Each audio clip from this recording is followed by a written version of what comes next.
یہ بتائی گئی کہ یہ رسول ہم نے اور آپ نے نہیں بنایا، بلکہ رسالت کے اس عہدے پر فائز کیا ہے اللہ نے۔ محمد اللہ کے رسول ہے۔ ہم اور آپ کسی کو بڑا بنا دیتے ہیں، اس سے غلطی ہو سکتی ہے، لیکن اللہ اگر کسی کو بڑا بنائے تو اس سے غلطی نہیں ہو سکتی۔ ہم نے اور آپ نے، جرجیت صاحب کو مولانا کس نے بنایا؟ ہمارے والدین نے۔ پڑھایا لکھایا ہمارے اساتذہ نے۔ ہم کو جو پڑھایا گیا وہ غلط ہو سکتا ہے، ہم جو آپ کو بتا رہے ہیں وہ غلط ہو سکتا ہے، پڑھانے والا بھی غلط ہو سکتا ہے، اور جو پڑھ رہا ہے وہ بھی غلط پڑھ سکتا ہے، کیونکہ ہم نے جو پڑھا ہے، پڑھانے والا بھی انسان اور پڑھنے والا بھی انسان، لیکن محمد کو رسول کس نے بنایا؟ اللہ نے۔ بزرگ کس نے بنایا؟ اللہ نے۔ اس لیے اللہ تو غلط ہو ہی نہیں سکتا، اور اللہ نے جس کو رسول بنایا وہ ممکن ہی نہیں ہے کہ اس سے کوئی غلطی ہو۔ اس لیے محمد الرسول اللہ کی اتباع اس لیے ضروری ہے کیونکہ محمد الرسول اللہ کو رسول اللہ نے بنایا ہے۔ ہم اور آپ جس کو بزرگ بناتے ہیں وہ غلطی کر سکتا ہے، لیکن اللہ جس کو بزرگ بنائے وہ غلطی نہیں کر سکتا ہے۔ پہلی چیز یہ ہے کہ محمد الرسول اللہ کا مقام کیا ہے کہ آپ اللہ کے رسول ہیں، اور اس لیے اتباع ضروری ہے رسول اللہ کی کیونکہ اللہ تعالیٰ نے جناب محمد الرسول اللہ کو رسول بنایا۔ دوسری چیز سمجھنے کی کوشش کیجئے، وہ یہ ہے کہ خاتم النبیین بھی بنایا ہے اللہ تبارک و تعالیٰ نے تو محمد الرسول اللہ صلی اللہ علیہ وسلم کو۔ اللہ تبارک و تعالیٰ نے فرمایا وما محمد ابا احد من رجالکم ولکن رسول اللہ وخاتم النبیین۔ لوگو، محمد الرسول اللہ صلی اللہ علیہ وسلم تم مردوں میں سے کسی کے باپ نہیں ہیں۔ اشارہ اس طرف ہے کہ نبی اکرم صلی اللہ علیہ وسلم کی جو شادی ہوئی تھی حضرت خدیجہ رضی اللہ تعالیٰ عنہا سے، تو ان سے 6 بچے پیدا ہوئے نبی اکرم کے، قاسم، اور اس کے بعد 4 بیٹیاں زینب، رقیہ، ام کلثوم اور فاطمہ رضی اللہ تعالیٰ عنہن، یہ 4 بیٹیاں اور اس کے بعد ایک بیٹا عبداللہ۔ تو ادھر قاسم کا انتقال ہو گیا، ادھر عبداللہ کا بھی انتقال ہو گیا، اور ایک بیٹا آپ کا ماریہ قبطیہ سے پیدا ہوا تھا جس کا نام تھا ابراہیم، ادھر ابراہیم کا بھی انتقال ہو گیا۔ یعنی آپ کی نرینہ اولاد، آپ کے نر، آپ کی بچے، آپ کے لڑکے آپ کی زندگی میں فوت ہو گئے۔ کسی نے بلوغت کا زمانہ نہیں پایا، سب صغر سنی میں انتقال کر گئے۔ بیٹیاں تو زندہ رہیں لیکن بیٹے آپ کے ایک بھی زندہ نہیں رہے۔ اس طرف اشارہ ہے کہ وما محمد ابا احد من رجالکم، کہ محمد الرسول اللہ صلی اللہ علیہ وسلم تم مردوں میں سے کسی کے باپ نہیں ہیں، ولکن رسول اللہ، لیکن وہ اللہ کے رسول ہیں، وخاتم النبیین، اور آخری نبی ہے، خاتم النبیین ہے۔ تمام نبیوں کے سلسلے کو ختم کر دیا گیا محمد رسول اللہ کے آنے کے بعد، یعنی آپ آخری نبی ہیں۔ تو آپ ہی کی ذات قابل لائق اتباع ہے کیونکہ خاتم النبیین آپ ہیں۔ اب کوئی رسول اللہ صلی اللہ علیہ وسلم کی شخصیت کو چھوڑ کر، آپ کی ذات گرامی کو چھوڑ کر اگر کوئی کسی اور کی اتباع کر رہا ہے، اس کا مطلب یہ ہے کہ وہ چور دروازے سے ختم نبوت پر ڈاکہ ڈال رہا ہے۔ اس کا مطلب یہ ہے کہ وہ چور دروازے سے محمد رسول اللہ صلی اللہ علیہ وسلم کی رسالت پر اور آپ کی ختم نبوت پر ڈاکہ ڈال رہا ہے۔ لہذا اتباع کس کی جائے گی؟ محمد رسول اللہ صلی اللہ علیہ وسلم کی، کیونکہ آپ خاتم النبیین ہیں، آپ آخری نبی ہیں۔ لہذا نبی اکرم کی زبان سے نکلی ہوئے بات کو آمنا و صدقنا کہا جائے گا۔ رسول اللہ کی بات کو کسی اور عدالت میں چیلنج نہیں کیا جا سکتا ہے۔ آج ہوتا یہ ہے کہ رسول اللہ صلی اللہ علیہ وسلم کی زبان سے جو چیز نکلی، ہم یہ دیکھتے ہیں کہ نبی نے یہ کہا ہے، اس پر ہمارے بزرگ نے کیا کہا ہے، اس پر اس کے بزرگ نے کیا کہا ہے۔ نبی کی بات کو پرکھا جاتا ہے بزرگوں کی کسوٹی پر، جبکہ ہونا یہ چاہیے کہ بزرگوں کی بات کو رکھنا چاہیے محمد الرسول اللہ کی کسوٹی پر، جرجیز کی بات کو رکھنا چاہیے رسول اللہ کی کسوٹی پر، سید معراج ربانی حفظہ اللہ کی بات کو رکھنا چاہیے نبی اکرم کی کسوٹی پر، لیکن ہو یہ رہا ہے کہ رسول اللہ کی زبان سے جو چیز نکلی ہم یہ دیکھتے ہیں کہ ہمارے بزرگ نے اس کی تصدیق کی ہے یا نہیں کیا ہے.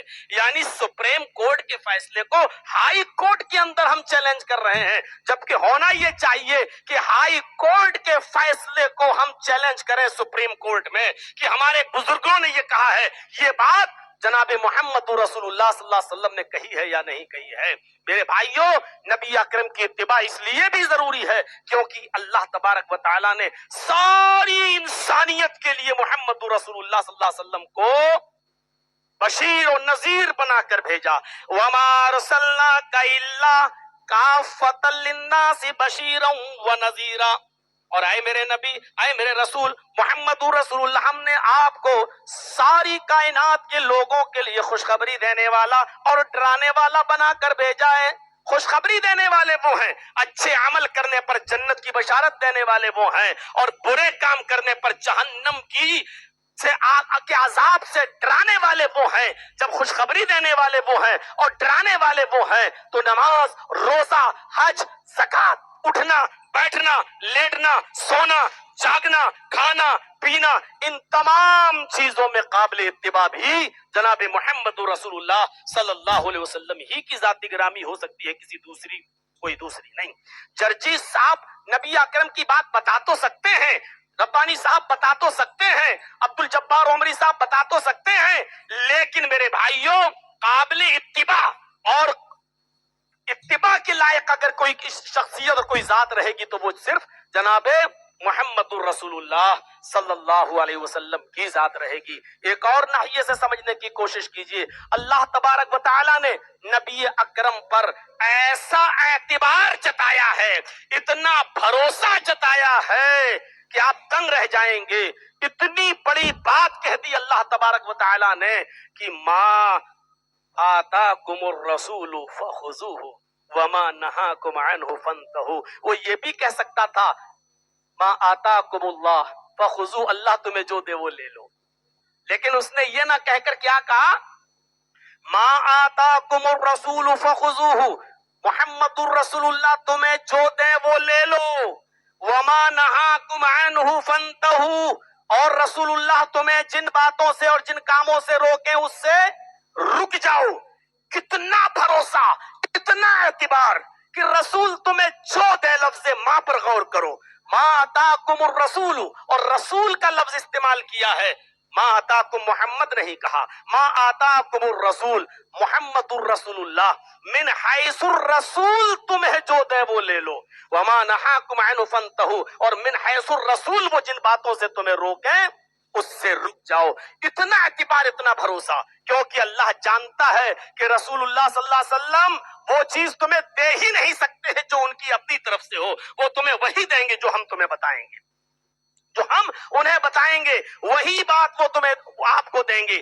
اس لیے جو کچھ بھی وہ تمہیں دیں من حیث الرسول، من حیث البشر نہیں، من حیث الرسول. ورنہ مسلم شریف کی وہ روایت بھی آپ اٹھا سکتے ہیں میرے بھائیوں کہ اللہ کے نبی، ایک صحابی فرماتے ہیں کہ اللہ کے نبی صلی اللہ علیہ وسلم جب مدینہ میں تشریف لائے، لما قدم نبی اللہ صلی اللہ علیہ وسلم المدینہ وہم یعبرون النخل، صحابی کہتے ہیں کہ اللہ کے رسول صلی اللہ علیہ وسلم جب مدینے میں تشریف لائے تو اس وقت مدینے کے حالات یہ تھے کہ مدینے کے لوگ کھجور کی قلم کاری کیا کرتے تھے. قلم کاری سمجھتے ہیں؟ وہ کیا کرتے تھے، جب کھجور کو دفن کرتے تھے، بوتے تھے کھجور کے پودے کو، تو وہ اپنے تخیل میں، اپنے خیالات میں وہ نر و مادہ بنا لیا کرتے تھے. یہ نر کھجور کا گابا ہے، یہ مادہ کھجور کا گابا ہے. جیسے مرد اور عورت کے ملن سے بچے پیدا ہوتے ہیں، ایسی ان کے اندر یہ ایک رسم تھی کہ وہ نر کھجور کے گابے، یہ نر ہے یہ مادہ، نر کھجور کے گابے کو اور مادہ کھجور کے گابے کو دونوں کو ایک ساتھ ملا کر زمین میں بوتے تھے. اور ان کا ماننا یہ تھا کہ ایسا کرنے سے کھجوریں زیادہ پیدا ہوں گی، ایسا کرنے سے کھجوریں بکثرت پیدا ہوں گی. تو ان کی اس عادت کو آپ نے جب دیکھا تو آپ نے ان سے پوچھا ماذا تصنعون، یہ تم کیا کرتے ہو؟ تو انہوں نے کہا کننا نصنعہ، اے اللہ کے رسول ہم تو اسی طریقے سے کرتے ہوئے چلے آ رہے ہیں، ہم تو یہ نر کھجور اور مادہ کھجور دونوں کے گابے کو ملا کر زمین میں بوتے ہیں، اس سے کھجوریں زیادہ پیدا ہوتی ہیں۔ تو اللہ کے نبی نے ان سے کہا لو لم تفعلوه لکان خیرا، اگر تم ایسا نہ کرتے تو اچھا ہوتا، اگر ایسا نہ کرتے تو بہتر ہوتا۔ حدیث کے الفاظ ہے مسلم شریف کی فترکوہ، انہوں نے ایسا کرنا چھوڑ دیا۔ انہوں نے کہا اللہ کے نبی نے کہا چلو مان جاتے، نہیں کرتے ہیں نہیں کرتے ہیں، تو انہوں نے اس سال ایسے ہی بس بوتے چلے گئے، نہ نر بنایا نہ مادہ بنایا، اور ایسے ہی بوتے چلے گئے، نبی اکرم کے کہنے پر چھوڑ دیا۔ فنقصت، اسی سال کھجوروں میں نقصان ہو گیا۔ جب نر و مادہ گابھا جب دونوں ملا کر بوتے تھے تو کھجوریں زیادہ پیدا ہوتی تھی۔ اللہ کے نبی نے کہا ایسا نہ کرتے تو اچھا ہوتا، انہوں نے چھوڑ دیا۔ جب چھوڑا تو فنقصت، اسی سال کھجور کم پیدا ہوئے۔ کہا اللہ کے رسول یہ دیکھو کیا ہو گیا۔ تو اللہ کے نبی صلی اللہ علیہ وسلم نے جو بات کہی تھی وہ بات کیا تھی؟ آپ نے فرمایا سنیے، جب امرتکم بشیء من امر دینکم فخذوہ بھی، جب میں تمہیں تمہارے دین کا کوئی مسئلہ بتاؤں، جب میں تمہیں من حیث الرسول کوئی بات کرنے کے لیے کہوں، جب میں تمہیں نماز کا، روزے کا، حج کا، عبادت کا کوئی مسئلہ من حیث الرسول جب میں تمہیں بتاؤں فخذوہ، تو تم میری بات کو مان لیا کرو۔ وَإِذَا أَمَرْتُكُمْ بِشَيْءٍ مِّنْ أَمْرِ دُنْيَاكُمْ، اور جب میں تمہیں تمہارے دنیا کے بارے میں، تمہارے معاملات کے بارے میں اگر میں کچھ کہوں تو فَإِنَّمَا أَنَا بَشَرٌ، تو میں بھی ایک انسان ہوں، یعنی میری بات لی بھی جا سکتی ہے اور میری بات چھوڑی بھی جا سکتی ہے، یعنی تم جیسا کرتے تھے ویسا ہی پھر کرتے رہو۔ جب میں تمہیں دین کی کوئی بات بتاؤں تو تمہیں وہ لینا ہوگا، وہ ہر حال میں تمہیں ماننا ہوگا۔ تو یہاں اللہ تعالیٰ نے کیا کہا؟ ما آتاکم الرسول فخذوہ، تمہیں محمد الرسول اللہ من حیث الرسول تمہیں جو بات ہے وہ لے لو، وما نہاکم عنہ فانتہوا، اور تمہیں جن کاموں سے روکے اس سے تم رک جاؤ۔ کیوں؟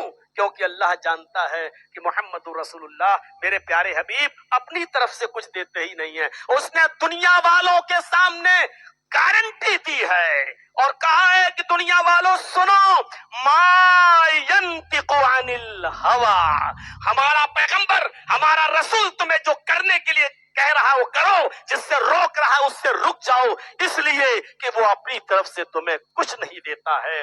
ما ینطق عن الہوی، وہ اپنی خواہش سے کچھ نہیں بولتا ہے، وہ اپنے دل سے کچھ نہیں کہتا ہے، وہ کچھ نہیں، ان ہوا الا وحی یوحا، وہ وہی بات بولتا ہے جس کے بولنے کی وحی کی جاتی ہے، جو بولنے کا اس کو حکم دیا جاتا ہے۔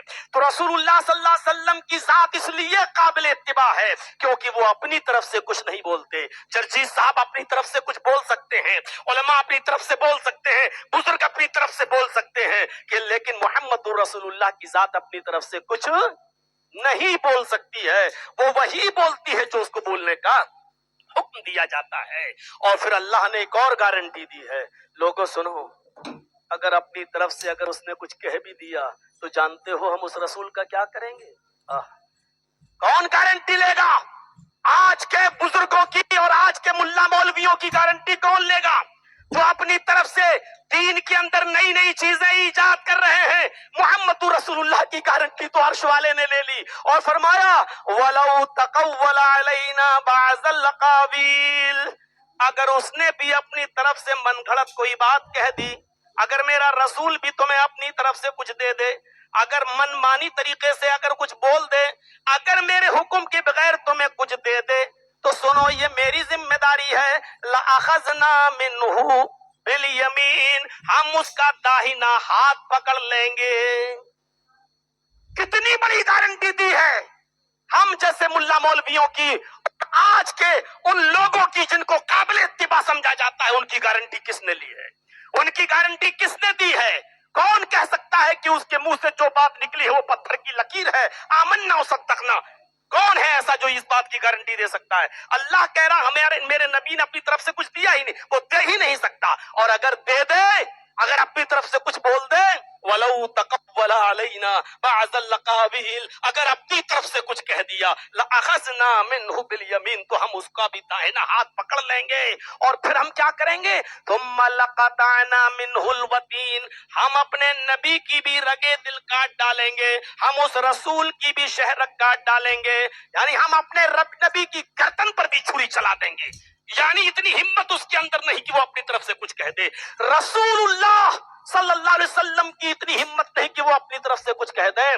آج کتنے بڑے کلیجے ہمارے ہو چکے ہیں کہ ہم اپنی طرف سے جانے کیا کیا کہہ جاتے ہیں، اور جو باتیں شریعت میں ہے ہی نہیں، میرے بھائیوں، ان کو آج دین سمجھ کے کیا جا رہا ہے، اور دین سمجھ کر اس پر عمل ہو رہا ہے، جبکہ قرآن و حدیث سے کوئی اس کا واسطہ نہیں ہے، اللہ نے نہیں دیا اور محمد رسول اللہ صلی اللہ علیہ وسلم نے نہیں دیا ہے۔ میرے بھائیوں، نبی اکرم صلی اللہ علیہ وسلم قابل اتباع اس لیے ہیں کیونکہ ان کی گارنٹی اللہ تبارک و تعالیٰ نے لی ہے۔ جرجیس اور چرچیس جیسے سینکڑوں علماء اور مولوی اور 50 بزرگ اور پیر ولی امام محدث، کوئی بھی ایسا نہیں ہے کہ جس کی گارنٹی عرش، جس کی گارنٹی کسی نے لی ہو۔ میرے بھائیوں، محمد رسول اللہ صلی اللہ علیہ وسلم ہی قابل اتباع ہیں۔ اس کی ایک وجہ یہ بھی ہے کہ اللہ کے نبی صلی اللہ علیہ وسلم خود فرماتے ہیں کہ ایک مرتبہ حضرت ابو ذر غفاری رضی اللہ تعالیٰ عنہ نے ان سے پوچھا کہ اللہ کے نبی آپ کو کیسے معلوم کہ آپ اللہ کے رسول ہیں؟ تو اللہ کے نبی نے فرمایا، سنن دارمی کے الفاظ ہیں، اللہ کے نبی صلی اللہ علیہ وسلم نے فرمایا کہ 2 فرشتے آسمان سے زمین پر اترے، ایک فرشتہ زمین و آسمان کے بیچ میں معلق رہا اور دوسرا فرشتہ زمین پر آیا۔ نیچے والے فرشتے نے اوپر والے فرشتے سے پوچھا، ہوا کیا یہ وہی رسول ہے جس کے پاس ہمیں بھیجا گیا؟ کیا یہ وہی نبی ہے جس کے پاس ہمیں بھیجا گیا؟ اوپر والے فرشتے نے کہا نعم، ہاں یہ وہی نبی ہے۔ تو اوپر والے فرشتے نے نیچے والے فرشتے کو حکم دیا، اس نبی کو، اس رسول کو تولو، وزن تو بھی، اس کو تولو ایک شخص کے ساتھ، ایک آدمی کے ساتھ اس کی امت کے۔ اللہ کے نبی صلی اللہ علیہ وسلم فرماتے ہیں کہ مجھے جب اس آدمی کے ساتھ تولا گیا فوزنت به فرجحته، جب مجھے اس آدمی کے ساتھ ترازو کے پلڑے پر رکھ کر تولا گیا اور ترازو اٹھائی گئی تو میں اس سے وزنی تھا، میرا وزن اس سے زیادہ تھا۔ اوپر والے فرشتے نے نیچے والے فرشتے سے کہا، نہیں کیا کہا کہ اس کو تولو، اس کو تولو 10 آدمیوں کے ساتھ، اس کو 10 آدمیوں کے ساتھ ترازو کے پلڑے پر رکھو اور اس کے بعد میں ترازو اٹھاؤ، تولو اس کو۔ اللہ کے نبی صلی اللہ علیہ وسلم فرماتے ہیں کہ ترازو کی ایک طرف میری امت کے 10 آدمیوں کو رکھا گیا اور مجھے ترازو کے دوسرے پلڑے میں رکھا گیا، فوزنت بہم، مجھے ان کے ساتھ تولا گیا، فرجحتهم، اور ترازو جب اٹھائی گئی تو میں 10 لوگوں سے بھی زیادہ وزنی تھا، میں 10 لوگوں سے بھی زیادہ بھاری تھا، میرا وزن ان 10 لوگوں میں سب سے زیادہ تھا، میرا پلڑا جھک گیا۔ اوپر والے فرشتے نے کہا زنہ بمیہ، اس شخص کو 100 آدمیوں کے ساتھ ترازو کے پلڑے پر رکھ کر تولو۔ امام کائنات نے فرمایا، اللہ کے نبی نے فرمایا 100 آدمیوں کو ترازو کے ایک پلڑے پہ رکھا گیا اور مجھے ترازو کے ایک پلڑے پر الگ رکھا گیا، فوزنت بہم، جب مجھے ان کے ساتھ تولا گیا، فرجحتهم، تو میں 100 سے زیادہ بھاری بیٹھا، میں 100 سے زیادہ وزنی بیٹھا۔ اوپر والے فرشتے نے حکم دیا نیچے والے فرشتے کو، زنہ بألف، اس آدمی کو 1000 لوگوں کے ساتھ تولو۔ جب 1000 لوگوں کو ترازو کے پلڑے پہ رکھا گیا اور مجھے ترازو کے دوسرے سائڈ میں رکھا گیا اور ترازو اٹھائی گئی، اللہ کے نبی کہتے ہیں وہ 1000 کا پلڑا اتنا ہلکا تھا کأنی انظر الیہم ینتشرون علی من خفت المیزان، وہ 1000 آدمیوں کا پلڑا اتنا ہلکا تھا جیسے کوئی ہلکی چیز کہیں رکھی ہو اور دوسرے پلڑے پہ بھاری چیز رکھ دو تو ہلکی چیز ترازو سے اچھل جاتی ہے اور بکھر کر ادھر ادھر گر جاتی ہے۔ اللہ کے نبی فرماتے ہیں کہ میں ان 1000 لوگوں پر اتنا وزنی تھا، اتنا بھاری تھا کأنی انظر الیہم ینتشرون علی من خفت المیزان، جیسے ہلکے ترازو کی وجہ سے لوگ منتشر ہو جاتے ہیں ادھر ادھر، ایسی 1000 لوگ ادھر ادھر منتشر ہو گئے، میں ان پہ سب سے زیادہ بھاری تھا۔ اوپر والے فرشتے نے کہا چھوڑ دو اس کو، اگر پوری دنیا کی اس کی امت کو ترازو کے پلڑے پر رکھ دو گے اور اس کو الگ ترازو ترازو کے پلڑے پر رکھ کے تولو گے تو یہ شخص اپنی پوری امت پر بھاری ہوگا، ساری کائنات پہ سب سے بھاری ہوگا، اس شخص کا وزن سب سے زیادہ ہوگا۔ نبی اکرم کے اس حدیث سے اور نبی اکرم کے اس فرمان سے آپ مسئلے نکالیں تو بہت سے مسئلے نکلتے ہیں۔ جس طریقے سے نبی کا وزن اپنی امت میں سب سے زیادہ، ایسے ہی نبی کی عبادت کا وزن امت کی تمام عبادتوں میں سب سے زیادہ۔ جیسے ہماری اور آپ کی نمازیں اور روزے اور نبی اکرم کی نمازیں اور روزے اگر ترازو کے پلڑے پہ رکھ دیے جائیں تو ساری امت کی عبادتیں ایک طرف اور محمد رسول اللہ کی عبادت ایک طرف، اور اٹھایا جائے ترازو کو تو اللہ کے رسول کی عبادت کا پلڑا جھک جائے گا۔ اسی طریقے سے یہ مسئلہ بھی نکلتا ہے کہ مولوی جرجیس اور ان جیسے تمام مولویوں کے اقوال و افعال ترازو کے پلڑے پہ رکھ دو، پیروں کے، ولیوں کے، اماموں کے، محدثوں کے، سب کے، پوری دنیا کے بزرگوں کے اقوال و افعال ایک طرف رکھ دو اور محمد رسول اللہ کی زبان سے نکلا ہوا ایک لفظ ترازو کے ایک پلڑے پہ رکھ دو، ایک لفظ ترازو کے پلڑے پہ رکھ دو اور اس کے بعد پہ ترازو اٹھاؤ تو اللہ کی قسم نبی اکرم کی زبان سے نکلا ہوا ایک لفظ بھاری ہوگا دنیا بھر کے تمام پیروں، ولیوں، محدثوں، بزرگوں کے اقوال و افعال سے۔ جس کی بات کا وزن اتنا زیادہ ہو تو وہی شخصیت قابل اتباع بھی ہے اور اس لیے اسی کی اتباع کی جائے گی۔ پھر اس جیسا کوئی لے کر تو آؤ کہ ہم اس کی اتباع کریں۔ میرے بھائیوں، عرش والے نے بھی کہہ دیا اگر اللہ کی محبت کا حق چاہتے ہو کہ تم سے محبت اللہ کرے تو اس کے لیے تمہیں رسول اللہ کی اتباع کرنا پڑے گی، اور کہلوا دیا اور اعلان کروایا قل ان کنتم تحبون اللہ، آئے محمد صلی اللہ علیہ وسلم آپ اعلان کر دیجئے، کہہ دیجئے دنیا والوں سے ان کنتم تحبون اللہ، اگر تم چاہتے ہو کہ اگر تم چاہتے ہو کہ اللہ سے محبت کرو، تم اگر چاہتے ہو کہ اللہ سے محبت کرو فاتبعونی، تو پہلے میری اتباع کرو، جب میری اتباع کرو گے تو اللہ بھی تم سے محبت کرے گا، تم اللہ کی نظروں میں محبوب ہو جاؤ گے۔ میرے پیارے بھائیوں، سوچئے کہ آج ہم نے ختم نبوت پر کیسے کیسے ڈاکے ڈالے ہیں، آج ہم نے کس کو کس کرسی پر بٹھا دیا ہے اور کس کی نبی کی بات پر بلڈوزر چل جائے لیکن ہمارے مولوی کی بات سر سے نیچے نہ اترے، ہمارے بزرگ کی بات کا انسلٹ نہ ہو جائے۔ نہیں میرے بھائیوں، آج غور تو کرو، میں نے دو باتیں آپ کو سمجھائیں، رسول اللہ صلی اللہ علیہ وسلم نے من حیث الرسول جو دیا۔ آپ کو ایک واقعہ سناؤں، بخاری شریف کے اندر آیا ہے، ذرا اس واقعے کو آپ غور سے سنیں گے تو آپ کو بہت سی چیزیں مل جائیں گی۔ اللہ کے نبی صلی اللہ علیہ وسلم کا معمول تھا، آپ کی عادت تھی عصر کی نماز پڑھنے کے بعد آپ ساری بیویوں کے حجرے میں جایا کرتے تھے اور ان سے ملاقات کیا کرتے تھے، تھوڑی تھوڑی دیر، اتنی کہ مغرب تک ساری بیویوں سے تھوڑی تھوڑی دیر بات چیت کر کے واپس آ جائیں، آپ کا یہ معمول تھا۔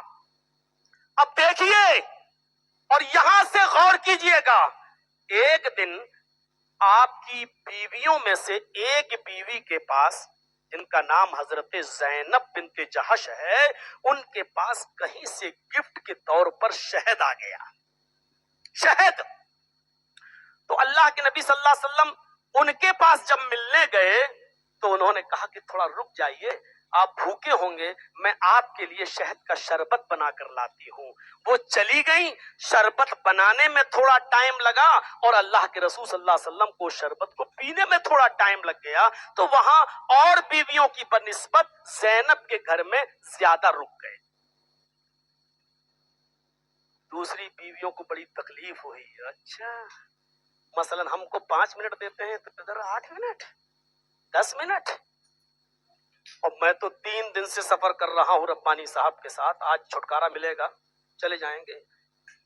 بہت دعائیں دی جب میرے اوپر حادثہ آیا اور جیل میں ہم گئے، تو جب یہ سعودیہ میں تھے شیخ تو وہاں سے میں نے ان کی وہ کلپ سنی، دعا کی میرے لیے، سعودیہ میں دعا کی۔ آج کے اس دور میں جب چاروں طرف حسد کا زمانہ ہو، کینہ کپٹ کا زمانہ ہو، اس شخصیت کی زبان سے میرے لیے دعا نکلی، اور اس مرتبہ جب گئے تو کہا کہ جمعیت کیا کر رہی ہے، جماعت کیا کر رہی ہے۔ اللہ رب العالمین ایسے مخلص علماء میرے بھائیوں آج کے زمانے میں ہونا چاہیے، جن کے مشوروں سے جن کی تعلیم سے ہم بہت کچھ سیکھا 3 دن میں، بہت، اور ان کے ہر مشورے کو میں مانتا ہوں، لیکن ایک مشورہ میں نہیں مانتا ہوں۔ 3 دن سے پوچھ رہا آپ کے کتنے بچے ہیں؟ میں نے کہا 3۔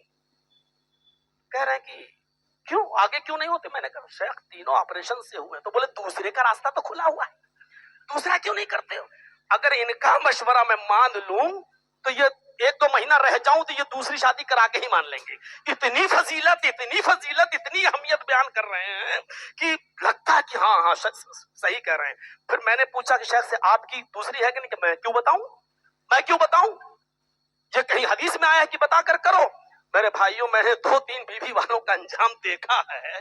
میں پڑوسی ملک میں گیا ہوں، جب پڑوسی ملک میں گیا ہوں تو وہاں ایک شخص کی 3 بیویاں تھیں۔ اب اس نے میری دعوت کر دی، نام بھی بتا دوں تو عمر شریف، بہت زیادہ مذاقی ہے، لیکن تھوڑا سا اس نے میری، اب تو خیر انتقال ہو گیا اس کا، اس نے میری دعوت کر دی۔ تو جب اس نے کہا دیکھیے مولانا، صبح کا ناشتہ میرا آپ کو پہلی بیوی کے یہاں کرنا پڑے گا، دوپہر کا کھانا آپ کو دوسری بیوی کے یہاں، شام کو تیسری بیوی کے یہاں۔ میں نے کہا رے یہ کیا 3 بیوی؟ بولے ہاں۔ اس کے بعد جب عشاء کا کھانا کھانے گئے اس کے ہاں شام کا، تو پڑوس میں مسجد تھی، تو میں نماز پڑھ کے نکلا تو میں نے کہا حضرت آپ کیوں نہیں نماز پڑھتے ہیں؟ اتنے کانفیڈنس کے ساتھ کہہ رہا ہے کہ میں تو جنتی ہوں، مجھے نماز پڑھنے کی کیا ضرورت ہے، اتنا یقین کے ساتھ کہہ رہا ہے۔ میں نے کہا دسترخوان پر بیٹھ کر حضرت آپ اتنے یقین کے ساتھ کیسے کہہ رہے ہیں؟ بولا اللہ 2 جہنم نہیں دے سکتا ہے۔ میں نے کہا کیا مطلب؟ کہا کہ میری 3 بیوی ہیں، میں نے اسی دنیا میں جہنم دیکھ لی ہے، اس لیے اب میں اللہ 2 جہنم دے ہی نہیں سکتا۔ نماز آپ لوگ پڑھیے، ہم کو کیا ضرورت، ہم تو ویسے ہی جنتی ہیں۔ ہم نے کہا رے آپ اتنا کانفیڈنس کے ساتھ کیسے کہہ رہے ہیں؟ بولا رے میں جنت میں جا رہا ہوں گا، فرشتہ کہے گا اے کہاں جا رہے ہو؟ جنت میں۔ کتنی بیوی تھی؟ کہا 3۔ ارے جاؤ تم تو پہلے ہی سے جہنم بھگت کے آئے ہو۔ تو وہ تھوڑا مذاقی تھا، اس نے مذاق کے انداز میں یہ باتیں کہیں۔ اللہ شیخ کو تو کی علم میں اضافہ فرمائے، ان کی عمر میں برکت عطا فرمائے، حاسدین کے حسد سے ان کی حفاظت فرمائے، اور اللہ رب العالمین ان کے علم میں دن دنیا اور رات چوگنی ترقی عطا فرمائے۔ تو اللہ کے رسول کا حال دیکھ رہے ہیں، نبی اکرم صلی اللہ علیہ وسلم کی بیوی کہتی ہے اچھا ان کے یہاں 5 منٹ تھا، ہمارے یہاں سب 5 منٹ ہوتا 10 منٹ۔ تو یہ چونکہ سلسلہ کئی دن چلتا رہا، کئی دن تک، وہ شہد بہت زیادہ تھا ان کے پاس، اس لیے انہوں نے دوسرے دن بھی شربت پلایا، تیسرے دن بھی شربت پلایا۔ تو بیویوں نے کہا کچھ زیادہ ہی رغبت لے رہے ہیں اللہ کے رسول زینب کے پاس۔ تو ان لوگوں نے ایک چال چلی، اور چال کیا تھا؟ ساری بیویوں نے آپس میں صلاح کر لی اور مشورہ کر لیا کہ جس کے پاس بھی اس گھر سے نکل کر اللہ کے نبی آئے، سب یہ کہنا کہ آپ کے منہ سے مغافیر کی بو آ رہی ہے۔ مغافیر ایک پودا ہوتا ہے جس میں بدبو آتی ہے، تو سب کہنا کہ آپ کے اندر سے، آپ کے منہ سے مغافیر کی بو آ رہی ہے، اور اللہ کے رسول کو بدبو سے بڑی سخت نفرت ہے۔ اچھا ٹھیک ہے۔ تو آپ جب زینب کے گھر سے نکلے، جس بیوی کے پاس گئے، اس نے کہا کیا اب مغافیر کی بو آ رہی ہے، اب کیا؟ اچھا آپ نے کہا نہیں تمہاری ناک میں کچھ زیادہ سونگنے کی طاقت آ گئی ہوگی، ایسا نہیں۔ پھر آپ وہاں سے دوسری بیوی کے آ گئے، اس نے بھی آپ کے منہ سے مغافیر کی بو آ رہی ہے۔ تیسری کے پاس گئے تو ایک کہے تو چلو چلتا ہے، 3 4 ساری بیویاں کہنے لگی کہ آپ کے منہ سے مغافیر کی بو آ رہی ہے۔